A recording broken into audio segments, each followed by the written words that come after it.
بسم اللہ الرحمن الرحیم۔ السلام علیکم۔ بے صبری کے نقصانات۔ کچھ عرصہ پہلے میں ایک نزدیکی ہوٹل سے کلچے خریدنے گیا۔ تندور پر روٹیاں لگانے والا ہر ایک سے اکڑ انداز میں بات کر رہا تھا۔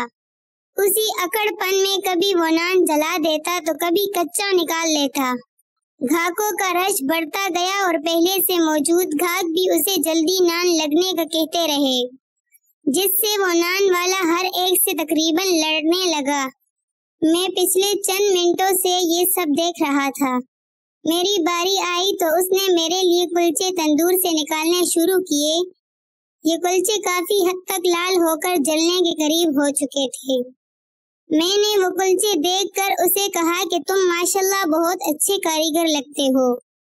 اس طرح کے لال کلچے جو جلے بھی نہ ہو، کوئی عام آدمی نہیں لگا سکتا۔ میری بات سن کر اس نے میری طرف ایسے دیکھا جیسے اسے یقین نہ آیا ہو۔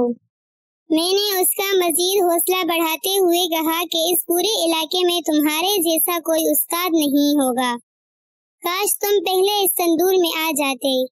یہ بات سن کر اس تندور والے کو جیسے بھرپور توانائی مل گئی۔ یکدم اس کا موڈ خوشگوار ہو گیا، چہرے پر مسکراہٹ آ گئی اور اس نے کہا، صاحب جی اگر سب لوگ تھوڑا صبر کر لے تو انہیں بہترین سودا ملے گا۔ وہ دن ہے اور آج کے دن میں جب بھی جاؤں وہ میرے لیے اسپیشل نان خود لگاتا ہے۔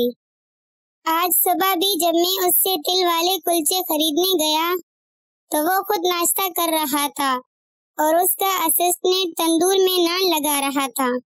رش کافی تھا۔ اس نے اپنے اسسٹنٹ کو کہہ دیا کہ وہ باقیوں کے نان لگا دے، میرے لیے وہ خود لگائے گا۔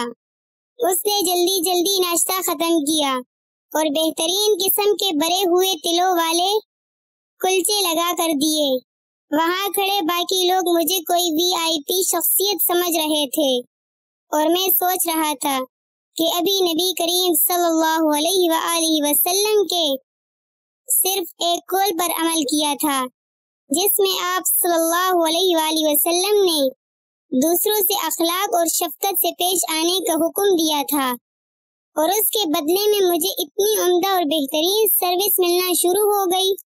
اگر تمام افکار پر عمل کر لیا جائے تو پھر کیا سے کیا ہو جائے۔ اللہ حافظ۔